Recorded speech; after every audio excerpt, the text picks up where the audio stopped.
안녕하세요, 여러분. 오늘 제가 여러분께 들려드릴 이야기는 조금 특별합니다. 어쩌면 여러분의 어머니, 할머니, 혹은 미래의 여러분 자신의 이야기일 수도 있어요. 저는 올해 69살 김영숙이라고 합니다.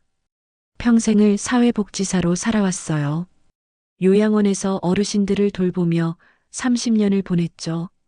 그런 제가 작년 이맘때쯤 제 자식들로부터 이런 말을 듣게 됐습니다. 엄마, 이제 요양원 들어가시는 게 어때요? 그 말을 듣는 순간 제 심장이 얼어붙는 것 같았어요.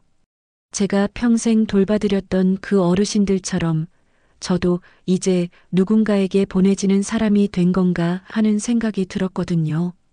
하지만 저는 그 순간을 시작으로 제 인생에서 가장 용기 있는 선택을 하게 됐습니다.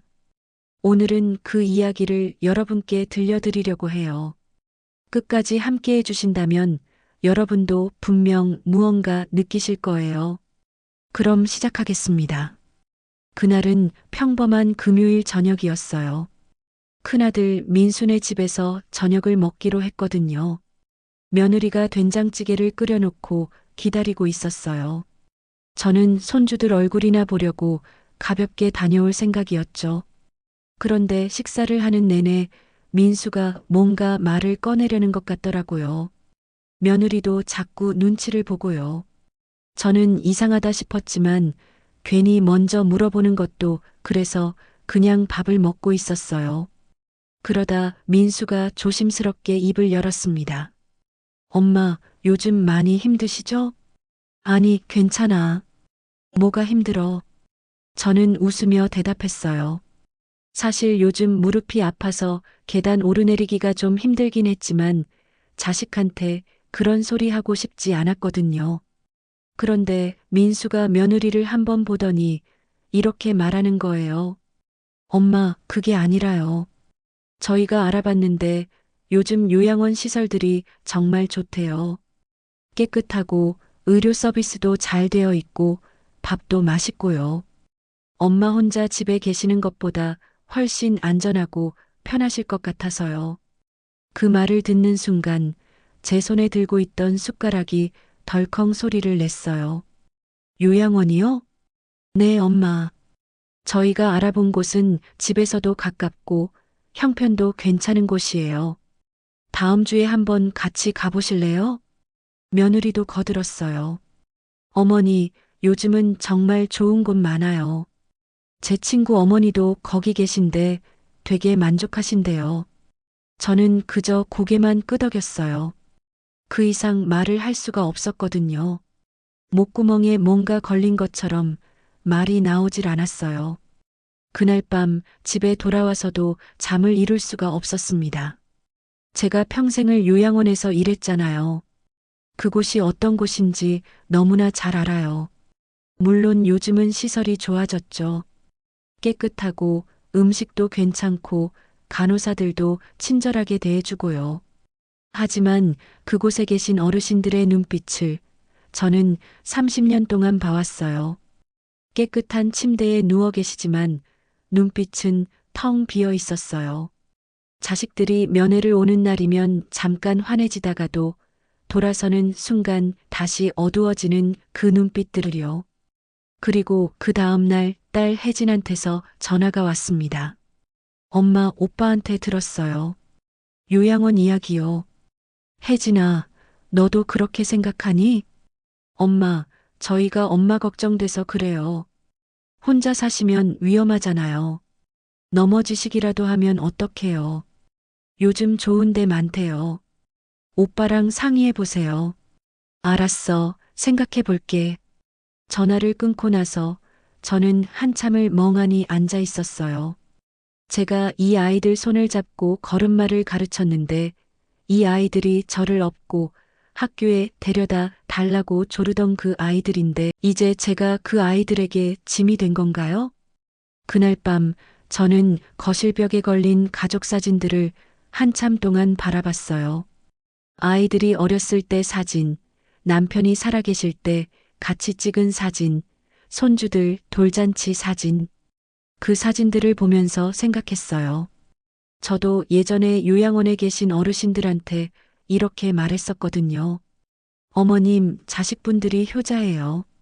이렇게 자주 찾아뵙잖아요. 그러면 그분들이 쓸쓸하게 웃으시면서 이렇게 말씀하셨어요. 그래도 내 집이 제일 좋지. 그때는 그 말뜻을 몰랐어요. 이렇게 좋은 시설에서 따뜻한 밥 먹고 안전하게 지내시는데 뭐가 불만일까 싶었거든요. 그런데 이제 알겠더라고요. 집이라는 건 그냥 잠자는 공간이 아니었던 거예요. 내가 선택할 수 있는 자유, 내가 결정할 수 있는 권리, 그게 있는 곳이 진짜 집인 거더라고요.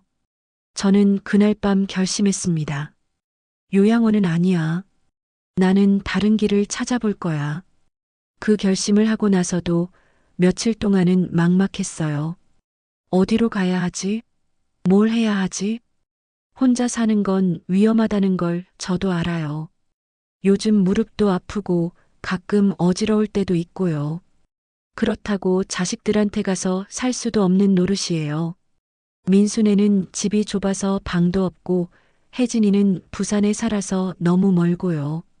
그러던 어느 날 밤 저는 예전에 함께 일했던 동료 선생님이 생각났어요. 정순 선생님이요. 정순 선생님은 저보다 2살 많으셨는데 남편 없이 혼자 사시거든요.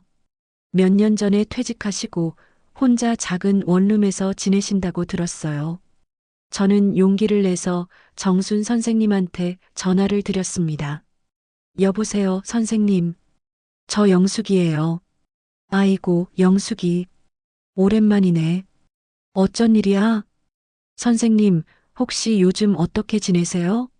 혼자 계시는데 불편하진 않으세요?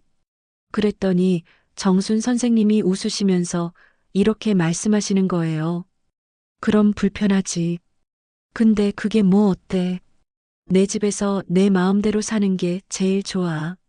나도 처음엔 자식들이 같이 살자고 했는데 싫다고 했어. 서로 불편해지더라고. 지금이 훨씬 나아. 선생님, 그런데 혹시 집은 어떻게 구하셨어요? 전세금 같은 거요.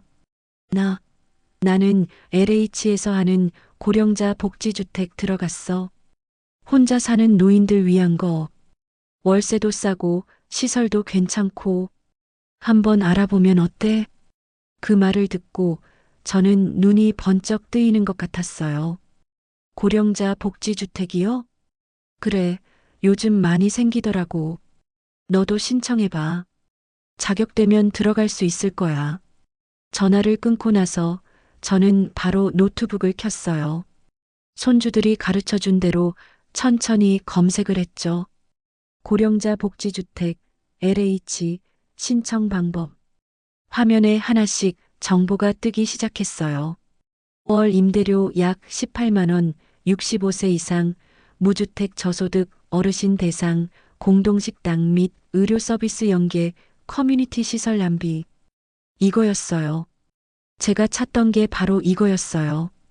요양원처럼 누군가의 통제를 받는 것도 아니고 그렇다고 완전히 혼자 외로이 사는 것도 아닌 딱 중간쯤 되는 곳. 제 힘으로 살 수 있는 곳. 저는 그날 밤 거의 새벽까지 자료를 찾아봤어요. 어디에 어떤 복지주택이 있는지, 신청은 어떻게 하는지, 자격은 어떻게 되는지. 그리고 다음 날 아침 저는 주민센터로 향했습니다. 주민센터는 집에서 버스로 새 정거장 거리였어요. 무릎이 아팠지만 지팡이를 짚고 천천히 걸어갔죠. 상담 창구에 앉아 계신 젊은 사회복지사님께 조심스럽게 말씀드렸어요. 저기 혹시 고령자 복지주택에 대해서 여쭤보려고 하는데요. 그 복지사님이 환하게 웃으시면서 자리를 권하셨어요. 네, 어르신. 앉으세요. 혹시 LH 고령자 복지주택 말씀하시는 거죠? 네, 맞아요. 신청하려면 어떻게 해야 하나요? 그 복지사님이 친절하게 설명해 주셨어요. 신청 서류, 소득 기준, 대기 기간, 입주 절차까지. 저는 한 글자도 놓치지 않으려고 메모를 했어요. 떨리는 손으로 또박또박 적어 내려갔죠. 상담을 마치고 밖으로 나오는데 제 발걸음이 이상하게 가벼워진 것 같았어요. 아, 나도 할 수 있겠구나. 누구 도움 없이도 내 힘으로 살 수 있겠구나. 그런 생각이 들었어요. 집으로 돌아오는 길에 저는 정순 선생님께 다시 전화를 드렸습니다. 선생님, 저 오늘 주민센터 다녀왔어요. 신청해 보려고요. 아이고, 잘했어. 영숙이 같은 사람이 거기 딱 맞을 거야. 나중에 우리 같은 동네 되면 자주 보자. 네, 선생님. 정말 고맙습니다. 그날 저녁 저는 오랜만에 편안하게 잠들었어요. 그런데 일주일쯤 지나서 민수한테서 또 전화가 왔어요. 엄마, 다음 주 수요일에 요양원 한번 같이 가보시죠. 제가 알아본 곳인데 정말 좋대요. 민수야, 엄마는 다른 방법을 알아보고 있어. 엄마, 그래도 한 번만 보고 결정하세요. 저희도 마음이 편해야죠. 목소리에 간절함이 묻어 있었어요. 저는 한숨을 쉬고 나서 대답했습니다. 알았어. 한 번만 보자. 그 수요일 민수가 차로 데리러 왔어요. 며느리도 함께였고요. 차를 타고 1시간쯤 가니까 깨끗한 건물이 나타났어요. 5층짜리 흰색 건물이었는데 입구에 예쁜 꽃들이 심어져 있었어요. 민수가 말했어요. 엄마, 여기요. 어때요? 깨끗하죠? 안으로 들어가니까 시설은 정말 좋았어요. 복도는 넓고 조명은 밝고 어디에도 냄새 하나 안 나고요. 원장님이라는 분이 나와서 안내를 해주셨어요. 여기가 식당이고요. 여기가 물리치료실이고 여긴 휴게실입니다. 어르신들 방은 1인실, 2인실 다 있어요. 저는 조용히 따라다니면서 둘러봤어요. 복도를 지나가는데 휠체어를 탄 할머니 한 분이 창문을 바라보고 계셨어요. 저는 그분께 다가가서 말을 걸어봤습니다. 어머님, 안녕하세요. 그 할머니가 고개를 돌리셨어요. 눈빛이 참 맑으셨는데 어딘가 슬퍼 보였어요. 안녕하세요. 견학 오신 분이세요? 네, 그런데 여기 어떠세요? 편하세요? 그 할머니가 잠깐 웃으셨어요. 그리고는 작은 목소리로 이렇게 말씀하시는 거예요. 편하긴 해요. 밥도 나오고 청소도 해주고. 근데 여긴 참 따뜻한 감옥이더라고요. 네, 나도 예전엔 복지사였어요. 근데 막상 내 차례가 오니까 알겠더라고. 이게 얼마나 외로운 곳인지. 저는 그 말을 듣고 가슴이 철렁 내려앉는 것 같았어요. 그 할머니는 계속 말씀하셨어요. 자식들 다 있어요. 일주일에 한 번씩은 와요. 근데 그게 뭐 소용 있어요. 나는 여기 갇혀 있는 건데. 내가 하고 싶은 거 하나도 못 해요. 밥 먹는 시간도 정해져 있고, 자는 시간도 정해져 있고, 내 인생이 아니에요, 이건. 저는 그 할머니의 손을 잠깐 잡았어요. 그리고 조용히 말했습니다. 어머님, 저는 여기 안 올 것 같아요. 그 할머니가 제 손을 꼭 잡으시면서 말씀하셨어요. 잘 생각하셨어요. 당신은 다른 길을 찾으세요. 저는 원장님께 인사를 하고 밖으로 나왔어요. 민수가 물었어요. 엄마 어때요? 괜찮죠? 저는 고개를 저었습니다. 민수야, 엄마는 여기 안 올 거야. 다른 데 알아봤어. 뭐요? 어디요? LH 고령자 복지주택? 거기 신청했어. 민수가 당황한 표정을 지었어요. 엄마, 그게 뭐예요? 괜찮은 데예요? 괜찮아. 엄마가 알아서 할게. 걱정 마. 차 안은 한동안 조용했어요. 민수도 며느리도 아무 말이 없었죠.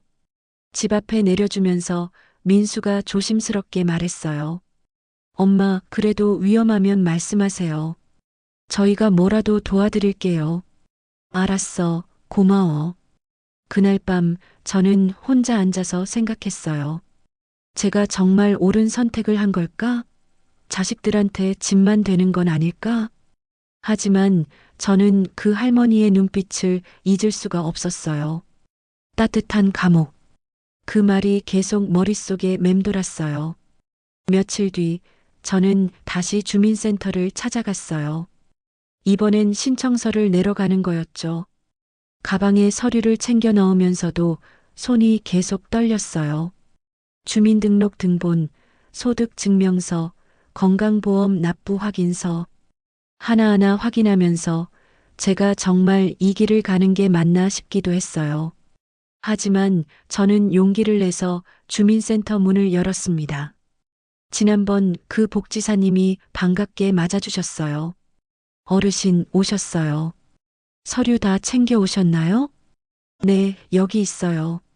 저는 떨리는 손으로 서류를 내밀었어요. 복지사님이 하나하나 확인하시면서 말씀하셨어요. 어르신 신청하시는 분들 대부분이 자식분들이 대신 오시는데 직접 오신 건 처음이에요. 대단하세요. 저는 쑥스럽게 웃으면서 대답했어요. 전 이제 제 인생을 제 손으로 고르고 싶어요. 복지사님이 환하게 웃으셨어요. 멋지세요, 어르신. 요즘 어르신들 중에 이렇게 당당하신 분 드물어요. 신청서를 다 작성하고 나서 복지사님이 말씀하셨어요. 대기 기간이 좀 있을 수 있어요. 빠르면 두세 달, 늦으면 반년 정도요. 연락 오면 바로 전화 드릴게요. 네, 알겠습니다. 기다릴게요. 주민센터를 나서는데 제 마음이 이상하게 가벼웠어요. 뭔가 해냈다는 느낌이랄까요? 누군가 시켜서 한 게 아니라 제가 선택해서 한 거니까요. 집으로 가는 버스 안에서 저는 정순 선생님께 전화를 걸었어요. 선생님, 저 오늘 신청서 냈어요. 아이고, 잘했어. 영수가, 너 정말 대단해. 나도 처음엔 무서웠는데 막상 하고 나니까 얼마나 후련하던지. 선생님, 저도 그래요. 이제 뭔가 제 인생이 다시 시작되는 것 같아요. 그렇지.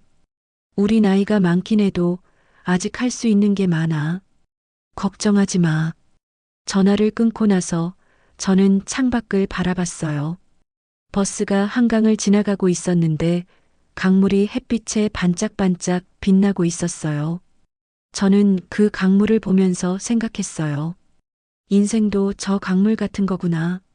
멈춰 있는 것 같지만 계속 흘러가고 있구나.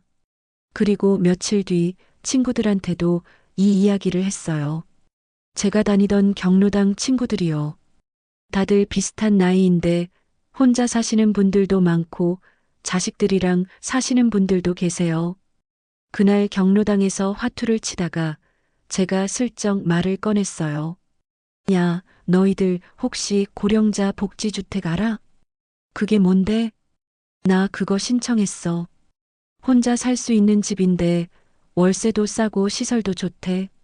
그랬더니 친구 하나가 관심 있다는 듯이 물었어요.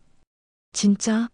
나도 요즘 자식들이랑 사는 게 불편해서 나올까 생각 중이었는데. 어떻게 신청해? 저는 제가 알아본 정보를 하나하나 알려줬어요. 그러면서 느꼈어요. 아, 나만 이런 고민을 하는 게 아니구나. 우리 같은 사람들이 정말 많구나. 그날 경로당에서 돌아오는 길에 저는 문득 이런 생각이 들었어요. 제가 이렇게 용기를 낸 게 저 혼자만을 위한 게 아닐 수도 있겠구나. 다른 사람들한테도 희망이 될 수 있겠구나. 그 생각을 하니까 제 선택이 더 의미 있게 느껴졌어요. 그렇게 한 달쯤 지났을까요? 어느 날 민수한테서 전화가 왔어요. 목소리가 좀 무거워서 무슨 일인가 싶었죠. 엄마, 주말에 제가 한번 가도 될까요? 드릴 말씀이 있어서요. 그래, 와라. 엄마가 미역국 끓여줄게. 그 주말 민수가 집에 왔어요. 며느리는 안 왔고 혼자 왔더라고요. 얼굴이 좀 피곤해 보였어요. 요즘 일이 힘든가 싶기도 했고요. 밥을 먹으면서 민수가 조심스럽게 말을 꺼냈어요. 엄마, 사실은 그게요. 요즘 저희 집 전세 만기가 다 되어서요. 집주인이 전세금을 좀 올려달래요. 그래, 얼마나? 한 5천만 원이요. 근데 저희가 지금 목돈이 없어서요. 그래서 그러는데 혹시 엄마 집 전세로 돌리면 어떨까 해서요. 그러면 저희가 목돈을 좀 쓸 수 있거든요. 저는 그 말을 듣고 가슴이 철렁했어요. 민수야, 엄마 집을 전세로 돌리면 엄마는 어떡하고? 엄마, 그러니까 그게요. 엄마 복지주택 들어가시잖아요. 그러면 이 집은 비는 거고 전세를 주면 저희가 그 돈으로 집 문제를 해결할 수 있거든요. 저는 그제야 민수의 속마음을 알 것 같았어요. 아, 그래서 요양원을 권했구나. 그래서 자꾸 혼자 사시면 위험하다고 했구나. 민수야, 너 요양원 보내려고 한 것도 이 때문이었어? 민수가 고개를 숙였어요. 엄마, 죄송해요. 처음엔 정말 걱정돼서 그랬어요. 근데 솔직히 저희 형편도 생각은 했어요. 저도 사람인데 어떡해요. 저는 한숨을 쉬었어요. 민수야, 엄마가 모를 것 같아? 자식 키우면서 엄마도 다 그런 마음 있었어. 너희 학교 보내면서 돈 없어서 얼마나 힘들었는데. 근데 엄마는 그래도 너희한테 짐 되고 싶지 않았어. 엄마, 괜찮아. 전세 주려면 줘. 근데 엄마가 복지주택 들어가는 건 그것 때문이 아니야. 엄마가 선택한 거야. 알겠지? 민수가 눈물을 글썽이면서 고개를 끄덕였어요. 엄마, 정말 죄송해요. 저희가 못난 자식이에요. 아니야. 너희도 살아야지. 엄마가 이해해. 그날 민수는 오래 앉아 있다가 갔어요. 문 앞에서 돌아서면서 한 번 더 고개를 숙이고 갔죠. 저는 문을 닫고 나서 한참을 그 자리에 서 있었어요. 서운한 마음이 없었다면 거짓말이겠죠. 하지만 저도 이해는 했어요. 민수도 살기 힘들 거예요. 요즘 세상이 얼마나 각박한데요. 그리고 며칠 뒤, 이번엔 혜진이한테서 전화가 왔어요. 엄마, 오빠한테 들었어요. 제가 몰랐어요. 오빠가 그런 형편인 줄. 엄마, 제가 도와드릴게요. 제가 돈 좀 보내드릴게요. 혜진아, 괜찮아. 엄마 알아서 할게. 엄마, 저희가 미안해요. 엄마 걱정은 안 하고 저희 생각만 했어요. 아니야. 너희가 뭘 잘못했어. 엄마도 너희 키우면서 그랬어. 서로서로야. 엄마 사랑해요. 나도 사랑해, 딸. 전화를 끊고 나서 저는 오랜만에 울었어요.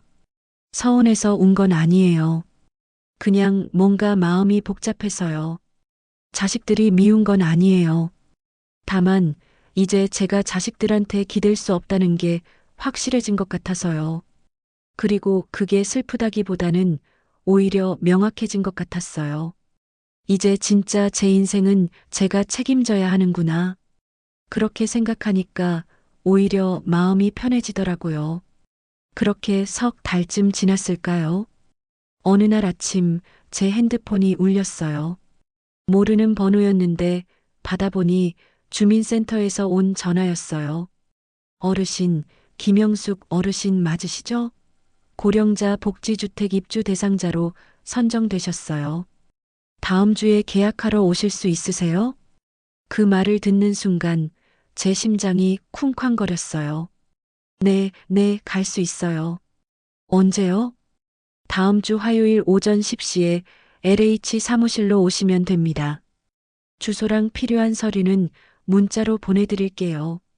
네, 감사합니다. 정말 감사합니다. 전화를 끊고 나서 저는 한참 동안 핸드폰을 붙잡고 있었어요. 드디어구나. 드디어 내 집이 생기는구나. 저는 바로 정순 선생님한테 전화를 걸었어요. 선생님, 저 합격했어요. 다음 주에 계약해요. 아이고, 축하해. 영수가 정말 잘 됐다. 그럼 우리 같은 단지 될 수도 있겠네? 네, 그러면 좋겠어요. 선생님이랑 자주 볼 수 있으면 얼마나 좋아요. 그래, 우리 나중에 같이 밥도 해 먹고 산책도 하고 그러자. 네, 선생님. 그 주 내내 저는 이사 준비를 했어요. 오래된 옷들은 버리고 필요한 것만 챙기고 살림살이를 정리하다 보니 그동안 제가 얼마나 많은 걸 쌓아왔는지 알겠더라고요. 남편 유품, 아이들 어렸을 때 사진, 손주들 선물. 하나하나 보면서 추억도 떠올리고 울기도 하고 그랬어요. 그러다 문득 이런 생각이 들었어요. 이제 새로운 추억을 만들 차례구나. 그리고 드디어 계약하는 날이 왔어요. 저는 아침 일찍 일어나서 제일 좋은 옷을 꺼내 입었어요. 머리도 단정하게 빗고 립스틱도 살짝 바르고요. 거울을 보니까 오랜만에 제 얼굴이 환해 보였어요. LH 사무실에 가니까 담당자분이 친절하게 맞아주셨어요. 어르신 축하드립니다. 여기 계약서 확인하시고 서명해 주세요. 저는 계약서를 한 줄 한 줄 읽어 내려갔어요. 임대료, 관리비, 입주 날짜, 시설 이용 안내. 그리고 마지막 장에 제 이름을 또박또박 적었습니다. 김영숙. 그 순간 뭔가 제 인생에서 새로운 장이 펼쳐지는 것 같았어요. 계약을 마치고 나오는데 담당자분이 말씀하셨어요. 어르신, 혼자 결정하셔서 오신 거죠? 정말 멋지세요. 대부분은 자식분들이 대신 와서 계약하시는데 직접 오신 분은 정말 드물어요. 저는 쑥스럽게 웃으며 대답했어요. 제 인생이니까요. 제가 결정해야죠. 집으로 돌아오는 길에 저는 민수한테 전화를 걸었어요. 민수야, 엄마 복지주택 계약했어. 다음 달에 이사 들어가. 엄마, 축하드려요. 정말 다행이에요. 너희 집 전세 주는 건 엄마가 이사 가고 나서 알아서 해. 그 돈으로 너희 집 문제 해결해. 엄마, 감사해요. 저희가 나중에 꼭 보답할게요. 괜찮아. 엄마는 이제 엄마 인생 살 거야. 너희도 너희 인생 잘 살아. 전화를 끊고 나서 저는 혜진이한테도 문자를 보냈어요. 혜진아, 엄마 새집 구했어. 다음 달에 이사가. 나중에 놀러와. 금방 답장이 왔어요. 엄마, 축하해요. 꼭 놀러 갈게요. 사랑해요. 저는 그 문자를 보면서 생각했어요. 이제 시작이구나. 제 인생의 새로운 시작. 그렇게 저는 복지주택으로 이사를 했어요. 이사하는 날 짐이 그렇게 많지 않더라고요. 평생 살면서 모은 게 이것밖에 안 되나 싶기도 했지만 오히려 마음이 가벼웠어요. 새 집은 작았지만 깨끗했어요. 원룸 형태인데 화장실이랑 작은 부엌이 딸려 있고 창문으로 햇빛이 잘 들어왔어요. 짐을 풀면서 제가 제일 먼저 한 일은 가족 사진을 벽에 거는 거였어요. 남편이랑 찍은 사진, 아이들 어렸을 때 사진, 손주들 사진. 그 사진들을 보면서 생각했어요. 너희들이 내 전부는 아니지만 그래도 내 인생의 큰 부분이었어. 고마워. 그리고 첫날 밤 저는 새 침대에 누워서 천장을 바라봤어요. 이상하게 외롭지 않더라고요. 오히려 평온했어요. 이제 시작이구나. 내 인생의 새로운 장이. 다음 날부터 저는 복지주택의 일상에 적응하기 시작했어요. 아침 7시에 일어나서 공동식당에서 아침을 먹었어요. 거기서 정순 선생님을 만났죠. 선생님이 반갑게 손을 흔들었어요. 영수가 여기 앉아. 밥 맛있어. 저는 선생님 옆에 앉아서 밥을 먹었어요. 된장찌개에 계란말이, 김치. 간단하지만 따뜻한 아침이었어요. 식사를 하면서 옆 테이블에 계신 다른 어르신들과도 인사를 나눴어요. 다들 저처럼 혼자 사시는 분들이었어요. 각자 사연이 있었죠. 남편 먼저 보내고 혼자 사는 분, 자식들이 해외에 있어서 혼자 사는 분, 평생 결혼 안 하고 혼자 사신 분. 하지만 다들 한 가지 공통점이 있었어요. 스스로 선택해서 이곳에 온 사람들이라는 것. 그게 느껴졌어요. 다들 눈빛이 살아 있었어요. 요양원에서 봤던 그 텅 빈 눈빛이 아니었어요. 밥을 먹고 나서 저는 산책을 나갔어요. 복지주택 단지 안에는 작은 산책로가 있었거든요. 나무들이 심어져 있고 벤치도 있고 저는 천천히 걸으면서 생각했어요. 이게 제가 선택한 인생이구나. 완벽하진 않아요. 무릎은 여전히 아프고 가끔 외로울 때도 있고 자식들 생각이 날 때도 있어요.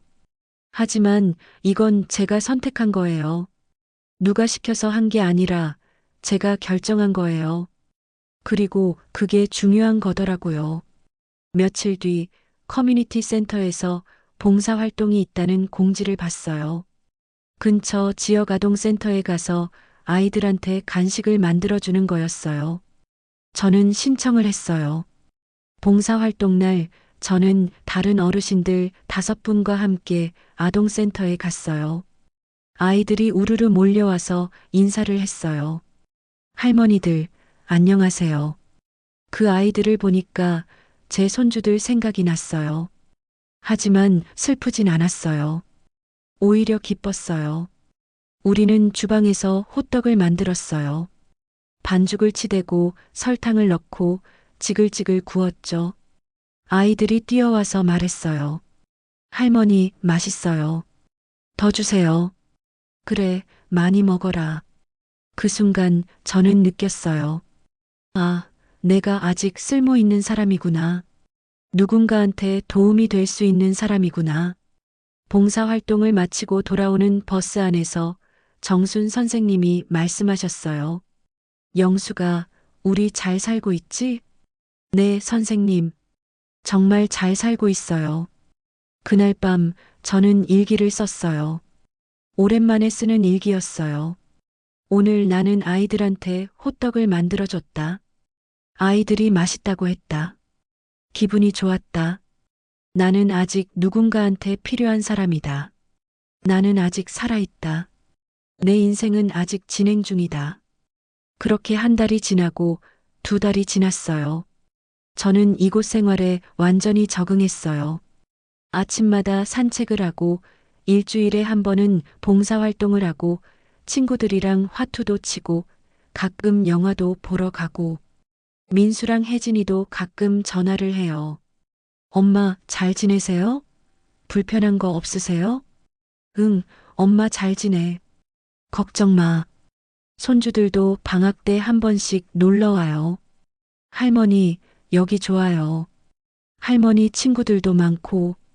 그래, 할머니 여기서 행복해. 그리고 어제 저는 또 하나의 결심을 했어요. 컴퓨터 학원에 등록한 거예요. 요즘 젊은 사람들은 다 컴퓨터로 뭐든 하잖아요. 저도 배우고 싶더라고요. 학원 선생님이 물었어요. 어르신, 컴퓨터로 뭐 하고 싶으세요? 저는 웃으며 대답했어요. 제 이야기를 쓰고 싶어요. 인터넷에 올리고 싶어요. 저처럼 고민하는 어르신들한테 도움이 될 수 있게요. 선생님이 환하게 웃었어요. 멋지세요, 어르신. 제가 잘 가르쳐 드릴게요.